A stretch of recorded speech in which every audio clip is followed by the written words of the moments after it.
Біреу ыңырсығандай ма? Шырт ұйқыда жатқан Амантай селк етіп оянды.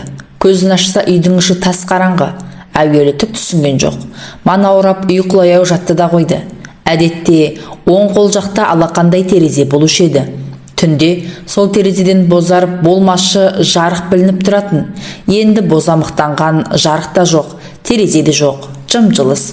Біреу терезені тас қылып бітеп кеткен сияқты. Сынық сүйем, сызат білінбейді. Ойына әлгі бір ыңырсық үн оралды. Құлақ төсеп, бір ауық тыңдап еді, қайтып естілмеді. Мұның оянғанын сезіп қалғандай ыңырсуын саптайды. Әлде түсі ме? Әй, бірақ түске ұқсамайды. Осы жаңа ғана құлақ түптен алып абанық естілмеп еді. Я, біреу ыңырсыды ғой. Дыбыс шыққан жаққа қарай батылсыз қол созып еді, алақаны жұп-жұмыр жалаңаш кеудеге тиді. Қасында бір көрпе астында тұла бойы қорғасындай балқып мәдем жатыр. Түкті де сезер емес. Демалысы білінбей алаңсыз ұйқыда екен. Амантай қыздың ыбыстық кеудесінен қолын алғысы келмеді. Кеудесінің тып-тығыз екенін көзі көрмесе де алақанын сезіп жатыр. Ұйқы шайдай ашылды. Тәтті бір құмарлық 62 тамырына жайылып алды-артына қаратпай дуылдатып анал жөнелсін. Томпиып ұйқы құшағында жатқан Мәдемеге қарай ауылып түсіп, жұп-жұмыр қосанарға тұмсық тақап еді, сүт иісі бұрқырап қоя берді. Өзін біреу қояр да қоймай бауырына қарай икемдеп әкетіп бара жатқасын қыз да шошып оянып, қапелімде қайда жатқанын, кіммен жатқанын ұқпай, көңілі үркіп, жастықтан басын жұла қойды. Сонысына бірақ өзі ұялып, жігіт құшағына құлап түсті. Бірін-бірі жаңа көргендей кенеше қадалып ұзақ сүйісті. Ақыры аңсарына жетіп тынған олар, басы кеткен жаққа аяғы кетіп, ұйықтап бара жатыр екен. Тағы да сол ыңырсыған дауыс әне енді тіпті абанық естілді. Қатты жәбір көрген, соған жаны күйген адамның күрсінісі. Бәсеңсір емес, қайта мұның жүйкесін қасаққана жұқарта түскісі келгендей үдеп барады. Тап ірге тұста әлде аяқ жақта мекен. Амантай басын шалып көтеріп, тың-тыңдай қалып еді. Әлгі бір ыңырсық дауыс пышақ кескендей саптыйла қалды. Енді ол мойны талғанша жастықтан басын көтеріп, қайтадан төмен түсірді. Бірақ ыңырсық дауыс қайтып естілмейді. Қой, бұл түс болды, деп ойлады ол, көрпені кеудесіне қарай тартып жатып. Бірақ бір нәрсе түске қайта-қайта ене берген несі екен?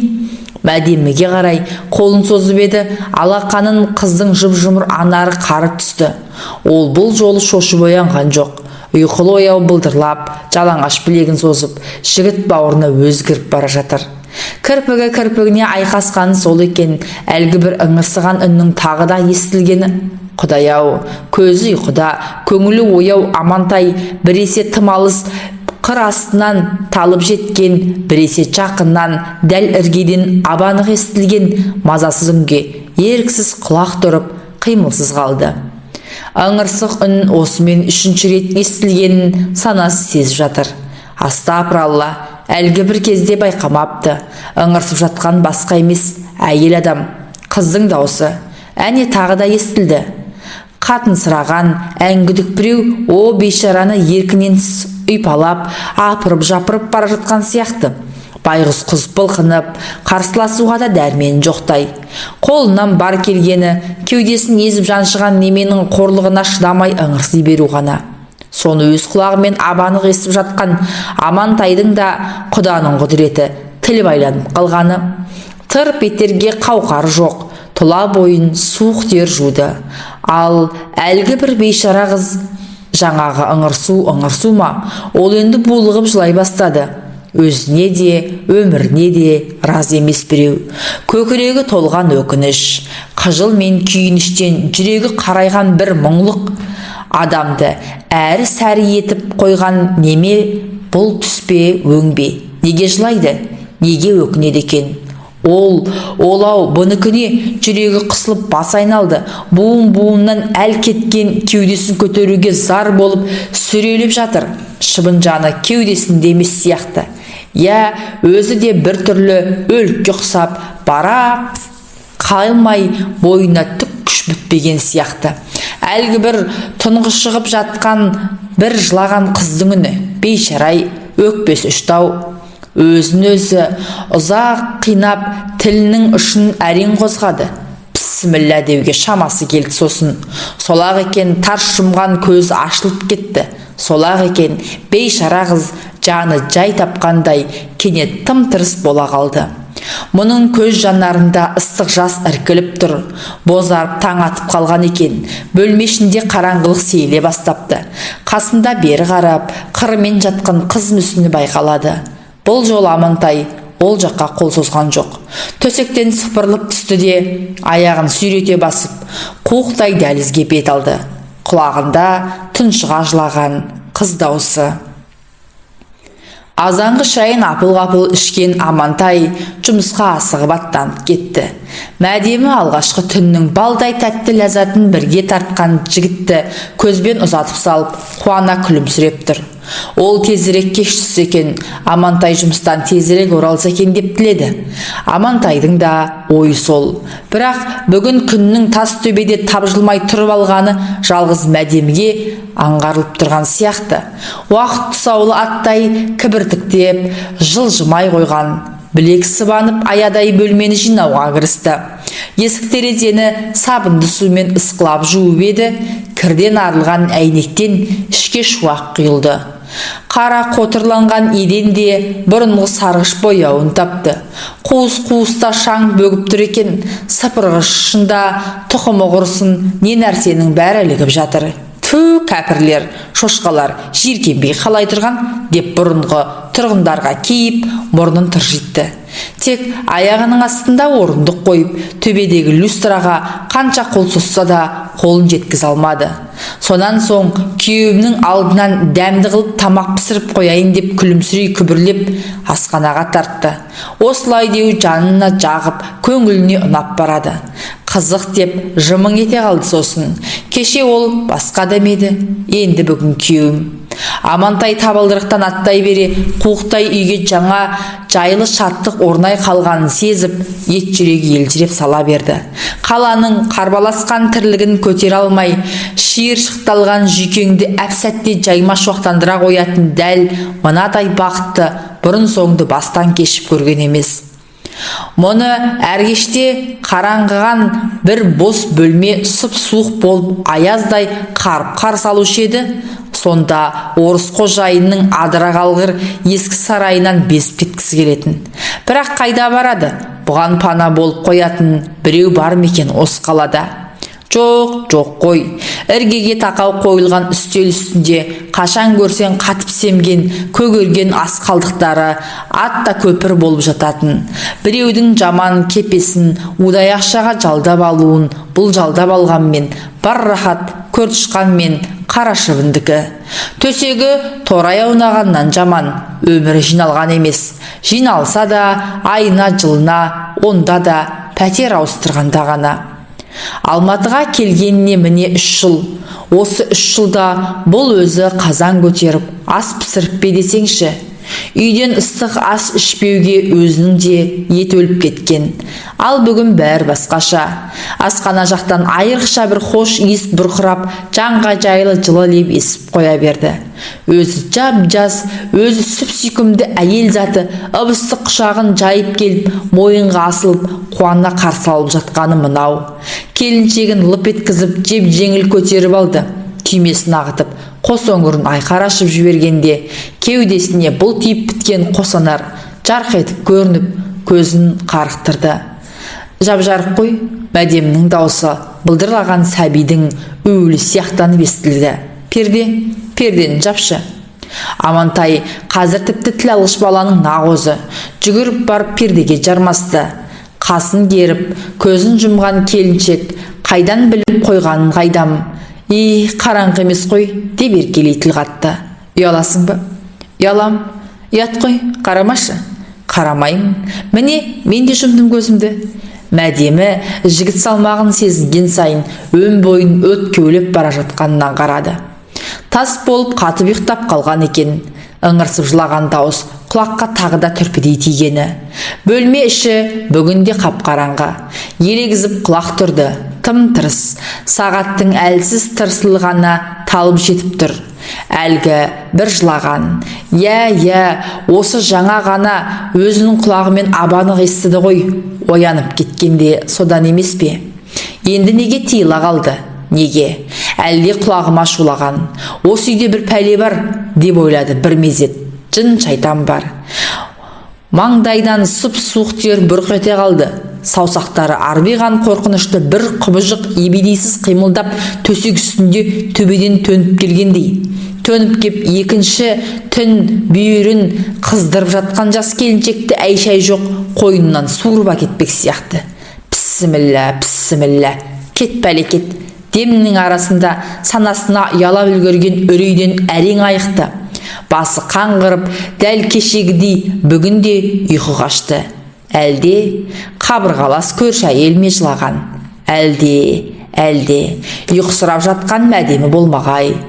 Осы бір үлкен қалаға тияқ іріккеннен соң істің бәрінің бір басы шалып жүріп, белді бір мекемеге бастықты таситын шопырлыққа әрең ілігіп қол жеткізіп еді. Мазасы жұмыс екен, таңның атысы, күннің батысы, өмір таусылып бітпейтін сарт-сұрт жүріс. Бастықта тыным таппас беймаза біреу, біресе ана мекемеге, біресе мына мекемеге. Құдай-ау, онда зар қақсатып табанын жерге тигізбей қойған. Ол тыныш таппаған соң жазған құлда дамыл бар ма? Сонан қашанда іңір түскенше тағы сол ала шапқын сарт-сұрт жүріс. Үйге кірпігі қимылдап сүйрелеп келіп жетеді. Кешкі ас суын ішер-ішпестен төсекке сүре құлайды. Сондай бір түн ғой, қараңғы көшемен жүйткіп келе жатқандығын кенет жан ұшырған біреу көшеге жүгіре шыққаны. Бұл тежегішті басып үлгерді ме, үлгермеді ме білмейді. Әлгі біреуді қағып кеттім бе деп үрейден тұла бойы шымырлап жуық арада өзіне өзі келе алған жоқ. Ал анау бас салып есікке жармасты. Көзді ашып жұмғанша лып етіп жанына отыра кетті де: "Ағай, жүріп кетіңізші", деп зар еңіреп жылап қоя бергені. Қараса сұмдық-ай, біреу дегені бойжеткен қыз, анадан жаңа туғандай тыржалаңаш. "Жүріңіз ағай, жүріп кетіңізші ағай, ағатай құтқара көріңіз". Мұны қос қолдап жұлмалай бастады. Амантай қайтерін білмей абдырап қалсын. Кім мынау? Жымба, перме, тек көшеге сойталдай екі жігіт алақтап жүгіре шыққанда ғана бұл арадан тез кетіп қалу керек екенін ұққан. Мәшине орнынан ытқырыла қозғалды. Ал мынау екі жігіт жалмажан такси ұстай салып соңынан тұра қууы мүмкін. Қараңғы көшемен ағызып келе жатып, қапелімде мұжытып жібергендей іші қалықтырып қалды. Жетіп алса оңдырмасы анық. Мына қыз неге тырдай жалаңаш? Бастың пәлеге қалған осы шығар. Үлкен жолға түскен соң қасында бүрісіп отырған қыздың бас аяғына көз жүгіртіп өтті. Боталаған көз жанарын кеңірек ашып, мұны жаңа көріп тұрғандай үркіп қалады да назарын төмен салып қашты. Қолын кеудесінен айырмай қалай жасырса да құлын мүшесі ағараңдап көздің сұғын суырып барады. Амантай арқалықта асып қойған костюмін қыздың алдына тастап жатып: "Кімсің? Не болған саған?" деді. "Жаңағы жігіттер, хайуандар." Жалаңаш иығы дір-дір етіп тасқа жақталақтап қарай берді. "Қайда тұрасың? Үйің қайда?" "Үйме үй." Қыз сыбырлай тіл қатты. "Мына түріммен." Біресе көзіне мөлтірдеп жас келіп қалып, біресе қанын ішіне тарта жүзі қуарып, қайтерін білмей ерін тістелей отырып енді байқады. Шыбыш ешкідей шапшағын қыз. Шашы жалбырап тұр, көзінің үбілгенін-ай. "Шаңыраққа апарасыз ба?"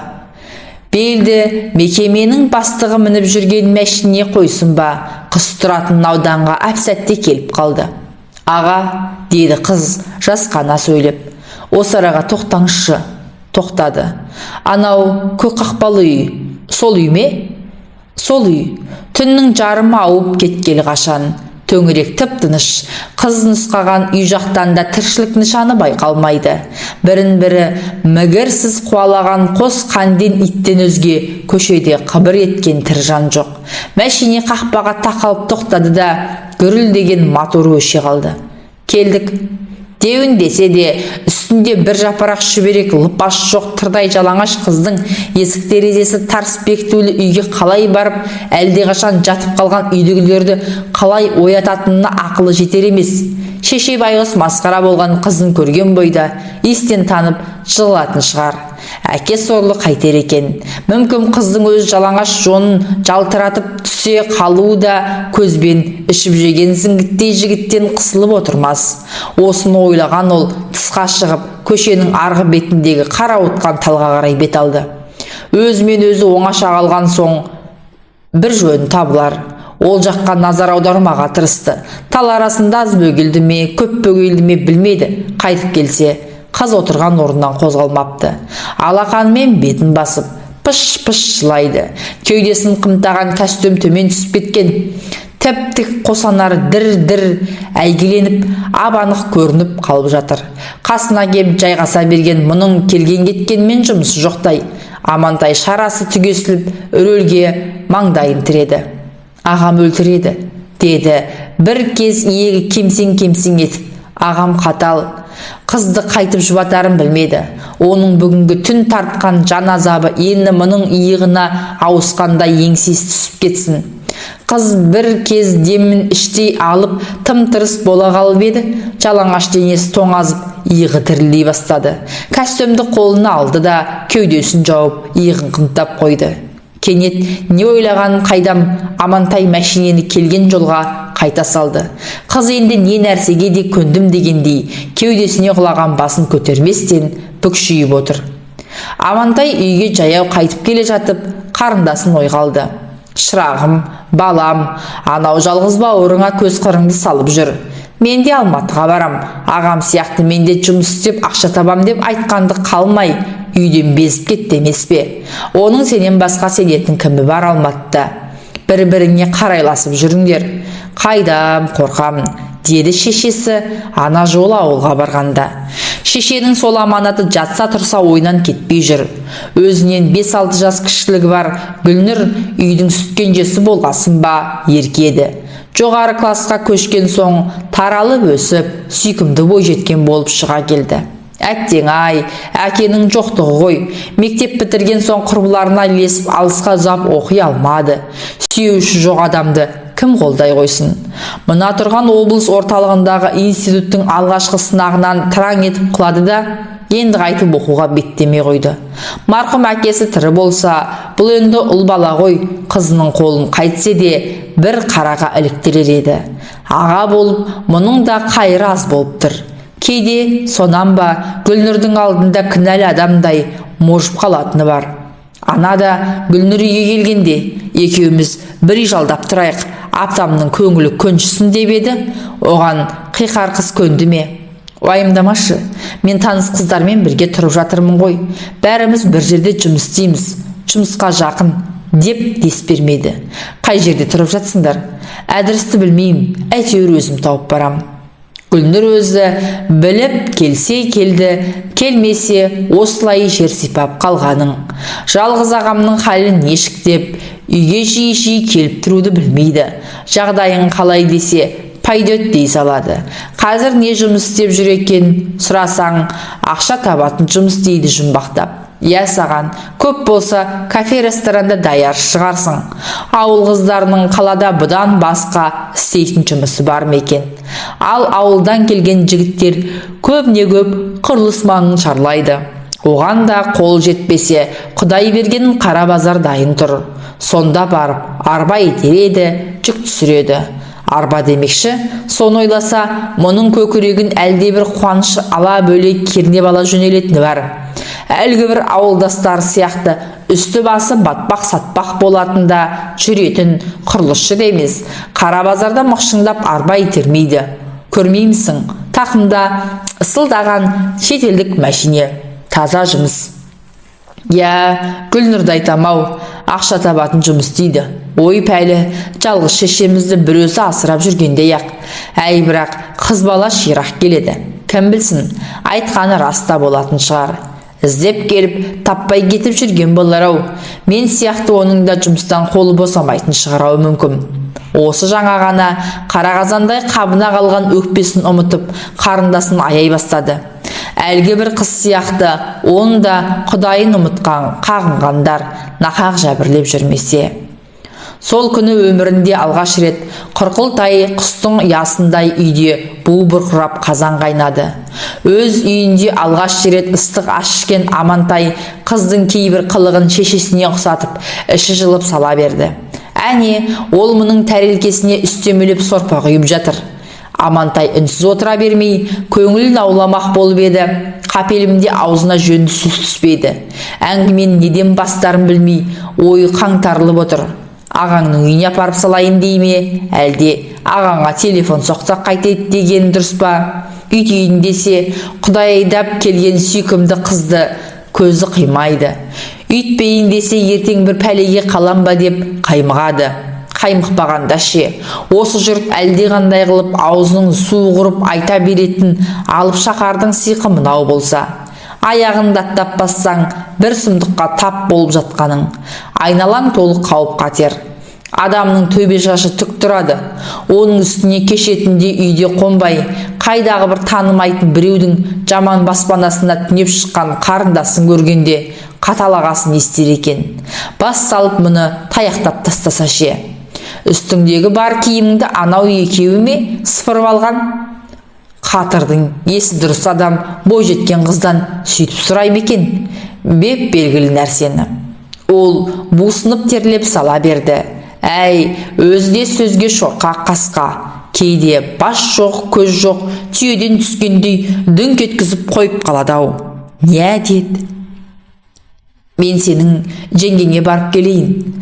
Қыздың бетіне қарап еді, жанары боталап шыға келіпті. Екі қолын екі тізесінен алмаған күйі басын батылсыз шайқады. Тығырыққа тілеліп, дымы құрып отырау. Енді не істейсің демекші еді. Ол да айтылмай іште қамалып қалды. Кешкі астан соң Амантай қайтерін білмей қипақтап аз кем отырды да орнынан тұрып көше кезіп кетті. Үйге қас қарая оралса жарық сөніп тұр. Ағай, сізге төсекті төрге салып қойдым деген қыз даусы темір кереует жақтан баяу естілді. Жарықты жақпастан жан-жағын сипалап барып төсекке киімшең қисая кетті. Көз алдына ұзын кірпігі инелік қанатындай дамылсыз дірілдеген сүп-сүйкімді бойжеткен бейнесі. Қасына барса қайтер екен, шошып кетпес пе екен? Қой, шошымас, шошымай көрініпті. Әй, не де болса болсын, нар тәуекел. Осы жасқа келгенше әлі бір қыздың жалаңаш тәніне қол тигізіп көрмепті. Енді көр, уылжып қол созым жерде жатыр ғой. Есік болса да үлі. Жігітпісің, жігіт болсаң тұр орныңнан. Белшең адамдай шал жиып жата берме. Құдай өз айдап келді емес пе? Жүрегің дауаламайды. Жоқ, неге? Ендеше бар, бірден бас салмай ақырын шайқап қояды. Әуелі түкті де түсінбей қалар. Сонда сен оның шашынан сипа, аяла, бетіне бетіңді тигіз, бойын үйрет. Бәрекелде, міне жігіт. Сосын көре қал, ол саған өзақ ысырылып орын босатар. Сөз жоқ, ысырылып жатады. Жатпаса ше, орныңызға барыңыз деп жамылғыны тарс бүктеп алса ше, шыңғырап жіберсе ше, қойай, қойш құрсын. Қалай қиялдаса да жатқан орнынан тұрып қыздың көрпесін көтеруге батылы барар емес. Қашан кірпігі кірпігіне айқасқанша көзіне қыздың кеше өзі көрген жалаңаш кеудесі, әппақ бөксесі елестей берді. Көңіл қобалжуы басылып, бойын әлде бір тәтті құмарлық шымырлата бастапты. Кенет қыз темір төсекті сатыр-сұтыр еткізіп ұшып тұрды да мұның қасына жетіп келді. Сылқ етіп тізерлеп отыра берді. Не болды саған? Деді Амантай, басын жастықтан жұлып алып. Біреу келе жатыр, деді қыз үрейленіп. Қорықпа, есік бекітулі ғой. Жігіт жайбарақат сөйлеуге тырысып бақса да, жүрегі кеудесіне сыймай атқақтап кетті. Қорықпа, жоқ келе жатыр. Әне, зып беріп мұны құшақтай алсын. Қорықпа, қорықпашы. Кел, қасыма жатшы. Басын мұның оң иығына салып, аяқ қолын бауырына жиып алған оның тұла бойы майда дірілден көпке дейін арыла алмады. Қыздың еркек атаулыны шабынтып қоятын тәтті иісін рахаттана сіміріп, не болғанын білмей жатыр Амантай. Құшағына тығылып бір уыс болып жатқан қыздың үзіп-үзіп айтқан сөзіне ықыластана құлақ тұрды. Мектепті осы жазда бітіріпті, оқуға түсіпті. Әзірге аға жеңгенің қолында, күзге салым оқу басталысымен жатақханаға шықпақ. Біреу естіп қоятындай сыбырлап, жағдай айтқан қыз мұның өз туралы алқынып жатып баяндаған әңгімесін ұқты ма, ұқпады ма білмейді. Бірақ кешегі түн оқиғасын екеуі де қозғаған жоқ. Қыз не ойлағанын өзі білсін, ол жайында жұмған аузын ашпады. Бұл да сұрамады, жүрек жарасын тырнақсы келмеді. Орнынан тұра салып, өз төсегіне тайып тұрар деп сескенді. Онан да қоянның көжегіндей болып, бауырына тығыла түскенін жаны қалап жатыр. Әңгімені тез тауысқан олар өз ойларымен өздері арпалысып, ұзақ уақыт үнсіз қалды. Бір кезде ерні қыздың ерніне тиді. Күйіп тұр. Қыз баласын алып қашқан жоқ. Былқ-сылқ етіп ыңғайына бағына берді. Тұншығып жылайтын кім сонда? Кім? Мәдем ме? Санадан шымырлап шықпай қойған күдік мұны иірімге іліккен жаңқадай құрдымға шым батырып барады. Қарғыс атқыр сол түнгі көрген қорлық түске еніп жатпаса не қылсын? Сонда не болды екен өзі? Не болушы еді? Қызыл сараған құрызғындар жап-жас қызды Амантай өз ойынан өзі безіп, сол түнгі жағымсыз жайтты жадынан өшіруге тырысып баққандығын өше бастаған сияқты еді. Әлгі бір күйінішті зар қайғайдағыны қозғап жібергені. Енді мәдем жаққа құлақ түріп, жеті қараңғы түнде тың-тыңдап жатқан түрі мынау. Құдай-ау, әлгі бір ырғызсыз дауыс түсім болса етті деп, жас келіншегін жамандыққа қиғысы келмей, мәдемнің демалысына үрке соқтап құлақ төседі. Шешесі байғұс үлбіреген ұялшақ келінін көргенде қалай қуанды десейші, барын шашып той қылмады ма? Құда-құдағиды ырға ыза етіп аттандырмады ма? Мұның ендігі ойы шешесін ауылда жалғыз тастамай осында Алматыға тезірек көшіріп алу. Несі бар? Өзі болса жұмыс істеп жүр. Гүлнұр да табыссыз емес. Көз ұйқыға іліге беріп, қуана жымиды. Тағы да сол ыңырсық жылаған дауыс. Шошып оянды, аяқ қолы дірілдеп жатыр екен. Таң бозарып атып қалған. Өңі қабарып мәдемнің бетінен күлді. Жоқ, мәдем емес. Мәдемі түк сөзбей, таңғы тәтті ұйқыда жатыр. Тұмсығын мұның кеудесіне тығып алыпты. Бөлме іші құлаққа ұрған танадай тып-тыныш. Сонда қалай? Сонда қалай? Еденді сипай басып, дәліз жаққа бет алды. Тұншыға жылаған қыз даусы құлақ түптен кетпей ыңырсып тұрып алған. Түнгі ұйқысы қырық құрау болған ол күн ұзақ көзі кіртиіп, мас адамдай балқығыды да жүрді. Жылаған қыз даусын ұмталар емес. Бас айналар бақыт неге күрмеу көп күмәнға ұласты. Бұл не өзі? Шешуін не қылған жұмбақ? Қалай болып еді өзі? Естіген рас па? Иә, естілді ғой. Естілгенде қандай? Қатарынан екі түн құлаққа жыған. Ол аз болса, бүгін тағы еститін шығар. Естісе екен, еңірегенде етегі толған бейбақтың кім екенін біліп таныса екен. Кім ол? Кім? Осыған келгенде басы зеңіп жүре берді. Өзім емес пе екем жылаған? Қой, осымен ауыра бастаған жоқпын ба? Есік алдында бағана таңертең оқты көзін өңменіне қадап жақтырмай ұзатып салған көрші кемпір отыр екен. Ол басы салбырап, жұмыстан жабырқау айтқан мұны көре сала. Сен бала, келгіштеп кеттің ғой, деп дүрсе қоя берді. Көрші кемпірдің неге бұлай қадала қалғанын түсінбей аңтарылып. Немене, ақшан көп пе еді? Бай ма едің? Түсінбедім. Не деп тұрсыз? Түсінбедім. Сендейлердің талайын көргенбіз. Өзің тәп-тәуір баласың. Жөзекше сайқалдарға ыңғалап, ауру тауып аласың. Қайтесің? Жүр сосын өмір бойы іріп-шіріп. Жөзекше? Кім жөзекше? Түк білмей қалғанын қара. Мен бір үй салмас жаман кемпір деп қоясың ба? Сендей желіккен балаларды, есілдерді сол анау сайқалдарды білеміз. Анау пәтердегі жөзекше ғой. Қоя қой. Оны жұрттың бәрі біледі. Селдірек шаш астынан құйқасы ағарып көрінген секемшіл кемпірдің тесірейіп қараған көзінде күмән тұр. Бота көзі мөлдіреп, құшақ жая қарсы алған мәдемі көңіл кірбіңін жуып шайып жіберді. Неткен бақыт! Бақыт деген бар дәмдісін көмейінен бірден асата салмай, мысқылдап, жайлап беретін нәрсе сияқты ғой. Көңіл лезде көбік қанаттанып, екпіл қақты. Мәдемі құшағына кіріп үлгерген жоқ, есік қоңырауы безілдеп қоя берсін. Гүлнұр екен, үстіне киген кіндіктен жоғары, көкіректен төмен, бұтта тырысқан шалбар, әбәдемі қою қара шашын сиырдың үйітілген басындай сап-сары қылып күйдіре бояп алыпты. Онысын ана жол көрген, бірақ байқамағансып қоя салып еді, енді ол аз дегендей кіндігін жарқыратып келіпті. Не болып бара жатыр өзі? Қарындасын киім киісін жақтырмай тұрса да, оның басқа кез емес, осы қазір келгеніне іштей қатты қуанды. Ауылдағы үйде шошайып жалғыз отырған шешесін қолына көшіріп алмақ болғанын, кешегі ойын асығыс айтуға асық. Кел, төрге шық. Қазір жұмысқа бара жатыр едім, сендерді көре кетейін деп, жайнатып жіберіпсіңдер ғой үйді. Гүлнұр таңданысын жасыра алмай, төргі бөлме жаққа самбырлап сөйлеп жүр. Мынаны қара, терезенің пердесін өзгертіпсіңдер. Төсек жапқыштың жараса қалғанын айтамау, жайнап тұр. Біз екі қыз 6 айдай тұрдық қой осы үйде. Жұмыс деп, ештеңесіне қарамаппыз.